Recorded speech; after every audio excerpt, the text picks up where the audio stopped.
Welcome to another edition of Cafe Long Island. I'm your co-host, Keith B. Robinson.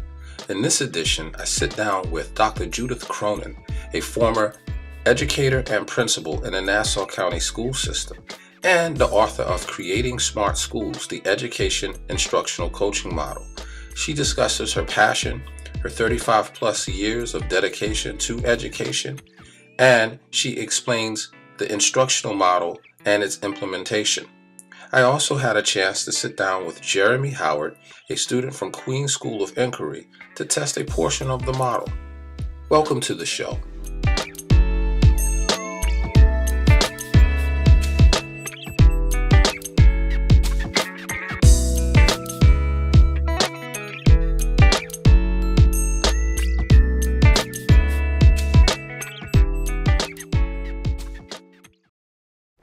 Recession, depression, economic meltdown, unemployment, jobs, the top 1%, the other 99%, the economy.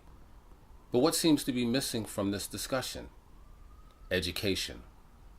No Child Left Behind and Race to the Top are recent educational initiatives designed to address our stagnating and failing educational system. With subpar test scores across the nation, there seems to be no discussion amongst our legislators. It's a very urgent concern. I sat down and spoke with Dr. Judith Kronin, author of Creating Smart Schools, the Educational Instructional Coaching Model. The model is truly unique in that it teaches kids to think critically and become independent learners. It also creates an environment for them to achieve. Dr. Kronin is a lifelong educator with the passion and the experience to make a difference. But I'll let Dr. Kronin explain. Hi, I'm delighted to have Dr. Judith Kronin with me today to discuss her passion for education, discuss her book, Creating Smart Schools, Educational Instructional Coaching Model, to talk about some of the variables and how it breaks down, and also the implementation of the model in schools. Dr. Kronin, thank you so much for joining me today. Thank you for having me. Let's just start with your accomplishments and your accolades. I'm amazed that you started out as a math and science teacher here in Long Island, and then you've went from there to assistant principal, assistant superintendent. You've taught in New Jersey and New York, and you have a wealth of experience and knowledge in the educational field. What keeps your passion after 35 years? What keeps my passion is a commitment to making sure that all students get a quality education, whether they live in an urban setting, a suburban setting, or a rural setting. I think every student deserves a quality education and teachers that can provide this good instructional program. I want to ask about the implementation or your involvement with, let me get this right, first things first, small learning communities models. Are some of the principles from your model based on this model? Well, I think that there's definite connections, and definitely my model actually looks at having the small learning communities model as a starting point. So with the small learning communities models, you're talking about taking a school and making it into small learning communities. So you have a school that's transitioned from a setting with a principal and maybe 800 students and teachers, and to a setting where you have maybe 5 mini schools within the school and several teachers acting like behaving similar to the role of a principal. So you have the principal acting as a facilitator, and it's a more cohesive kind of environment for students. We've had in the last 15 years 2 educational initiatives. One, No Child Left Behind, and 2, what we currently have now, Race to the Top.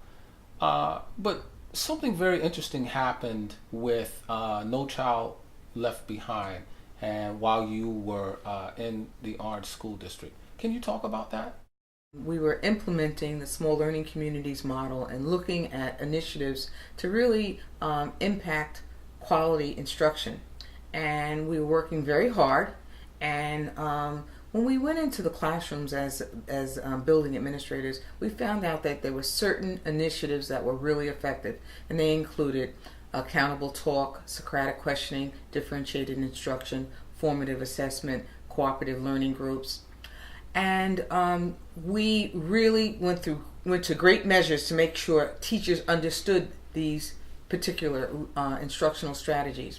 And what happened, the teachers began to buy in.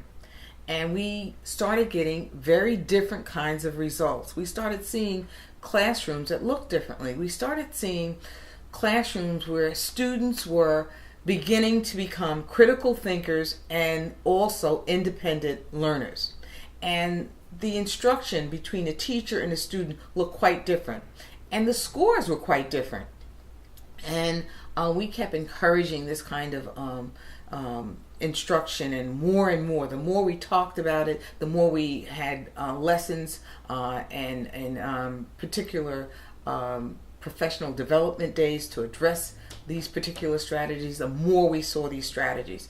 And it was, I imagine it must have been in the spring of 2008, I get a phone call that Orange Middle School had been awarded $100,000 by the Mid-Atlantic Non-Compliance Center of No Child Left Behind. And, it was quite an award because the teachers had put forth a tremendous effort in implementing these particular strategies, and they were being recognized for their efforts. What the award amounted to was schools that had showed significant academic achievement as a result of implementing instructional strategies were given this prestigious award.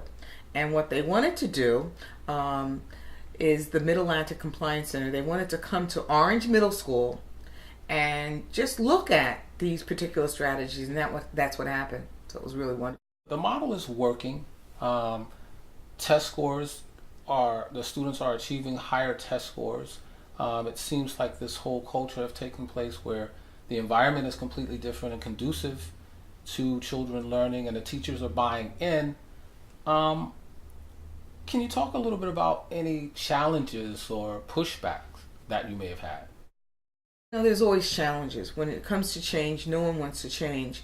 And we had to really go from a mindset where, it was very typical behavior for teachers to be in classrooms and to be left alone. So they had to get into the mindset that they had an administrative team that was visiting their classrooms to support instruction, to really examine what worked and what didn't work, and to really give them instructional tips, instructional strategies to go about improving instruction. So that was a bit of a challenge for us to gain acceptance to come into these classrooms. The other bit of a resistance was just to get teachers to understand that we were moving into a mindset where we had communities of teachers engaging in learning. So we had learning communities. We had communities where teachers were talking about instruction as opposed to other kinds of issues that had nothing to do with children and instruction. Wow. How did the parents feel about this new initiative that was taking place in the school? The parents were pleased in the sense that Orange Middle School was a school that had not been working for a number of years. And now we have a school where we have not only is the environment conducive to learning, we have students in classrooms dressed in their uniforms, their white shirts and their khaki pants, but you also have good instruction in the classrooms. So they were very supportive of the work that was taking place. And it was a cooperative effort. It wasn't, or I should say a collaborative effort. It wasn't a principal, laying down a law, but it was this whole collaborative effort between the administration, teachers, students, and parents. So it was a complete collaboration. Let's talk about the model. Can you please describe the model and tell me why it's effective?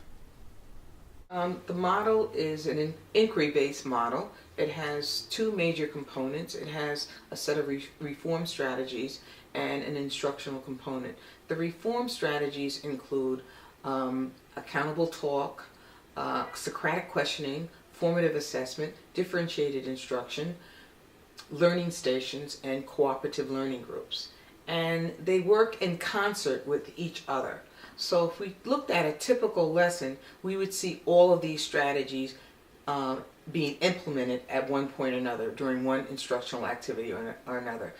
Initially, a typical lesson goes like this. You start off with a review, a quiz, and during that time, you would expect to see Socratic questioning. Then you move on to implementing the learning objectives. And that's when you would see accountable talk. You would see dialogue between the teacher and the students. Then you'd move forward and you'd want the teacher to give the students a reinforcement activity.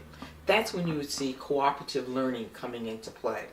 And with the cooperative learning coming into play, you have perhaps 6 different cooperative learning groups, each one with a team leader, a student timekeeper. You'd also have a presenter, and you'd actually give students maybe 15 minutes of uninterrupted time to resolve a problem, a task that the teacher has designed the night before. There are 2 components to the model. You've described the reform strategies. Can you tell me a little bit about the instructional coaching? You have a team of educators that really monitor instruction. They're there to make sure that teachers fully understand how to implement each one of the 6 strategies. So they'll walk into a classroom and they'll look at the teachers to see if in effect the teacher understands when to implement Socratic questioning, how to go about implementing accountable talk, how to go about implementing formative assessment. And formative assessment is the strategy that ensures that the students are actually understanding what the teachers taught.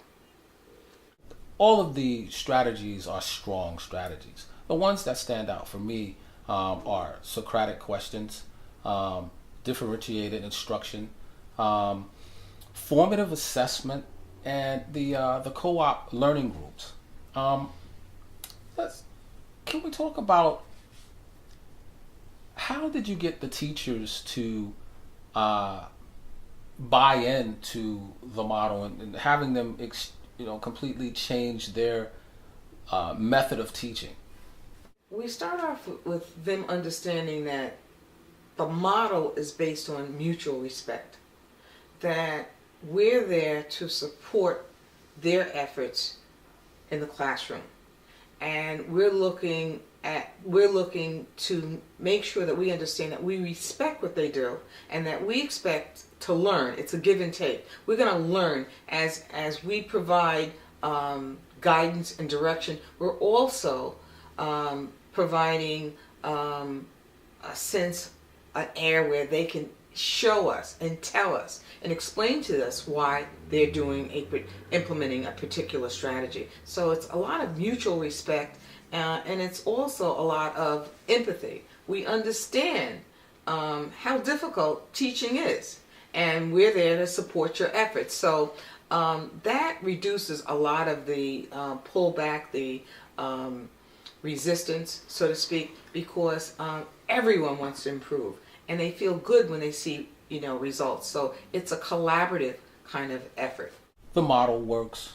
It's effective. Test scores. Students are achieving higher test scores. Teachers are buying in. The district is buying in. What does the future of education look like in your eyes? I'm optimistic. I think that with models like the one that I'm planning on promoting, that we can really see a change in the quality of instruction and what I call creating smart schools. So I think that I'm looking to make sure that everyone understands. I mean, if we have the leadership of our president with his initiative to Race to the Top, and we can come out with initiatives such as models such as the Educational Instructional Coaching Model, I think certainly it is a time to be optimistic about education. Well, the book is fascinating. I think that school districts around the country should take a look at this model and implement this model in their school districts right away. Before we go, how can the audience find out more about you and the book? Very simply, they can visit my website, www.creatingsmartschools.com, or they can visit another website, which is www.ejcroninconsultants.com, or they can email me at jcroninverizon.net, or give me a call, 516-643-3452. Dr. Kronin, thank you for joining us today.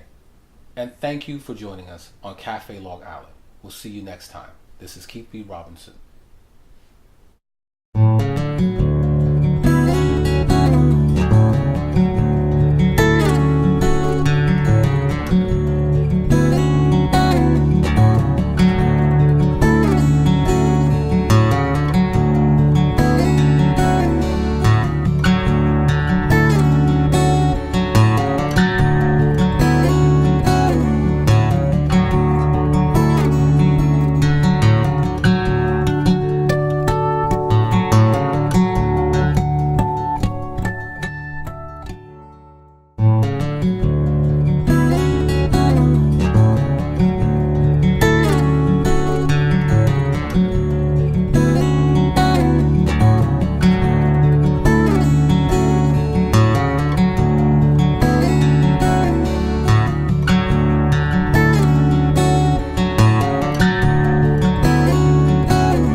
So I wanted to get a sense of how the model worked on a very small scale. So I sat down with Jeremy Howard, student from Queens School of Inquiry, to test the model out.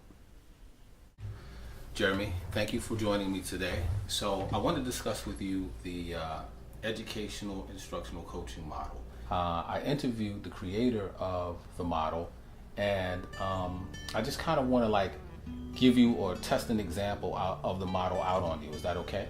Okay with that. Really, the model is set up to teach kids to think critically and to become independent thinkers outside the normal curriculum.